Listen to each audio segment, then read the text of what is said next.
Jesus heals a man born blind.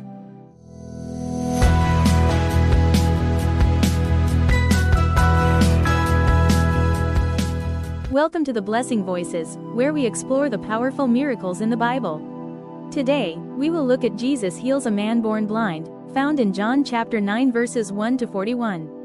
This story reveals Jesus' power to open both physical and spiritual eyes. As Jesus and his disciples were walking, they saw a man who had been blind from birth. The disciples asked Jesus, "Rabbi, who sinned, this man or his parents, that he was born blind?" Jesus answered, "Neither this man nor his parents sinned, but this happened so that the works of God might be displayed in him." Then Jesus spat on the ground, made mud with his saliva, and spread it on the man's eyes. He told the man, "Go, wash in the pool of Siloam." The man obeyed. He went, washed in the pool, and came back seeing. His neighbors and those who had seen him begging asked, "Isn't this the same man who used to sit and beg?" He replied, "I am the man." The Pharisees brought him in and asked, "How did you receive your sight?" He said, "Jesus made mud, put it on my eyes, and told me to wash in the pool. Now I can see." The story of Jesus heals a man born blind teaches us important lessons about faith and spiritual sight. First lesson. Jesus gives both physical and spiritual sight. Open book John chapter 8 verse 12. "I am the light of the world.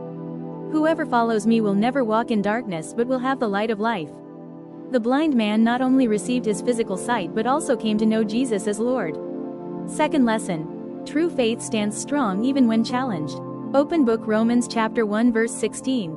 "For I am not ashamed of the gospel, because it is the power of God that brings salvation." The healed man boldly testified about Jesus, even when the religious leaders opposed him. Here are 3 key takeaways from today's story. First, Jesus gives both physical and spiritual sight. Second, faith grows when we obey Jesus. Third, following Jesus may bring opposition, but he is worth it. Take a moment to think about these questions. 1. Have I allowed Jesus to open my spiritual eyes? 2. Do I stand firm in my faith even when challenged? 3. How can I testify about what Jesus has done in my life? In the conclusion, the story of Jesus heals a man born blind teaches us. First lesson. Jesus gives both physical and spiritual sight. Second lesson. True faith stands strong even when challenged. No matter what challenges we face, Jesus is the light of the world, and he opens the eyes of those who seek him. Just as in Jesus heals a man born blind, we too can experience his power through faith and obedience. If God has worked in your life, share your story and encourage others. Let's trust in Jesus and believe that his power is still at work today. Like and follow the Blessing Voices for more messages of faith.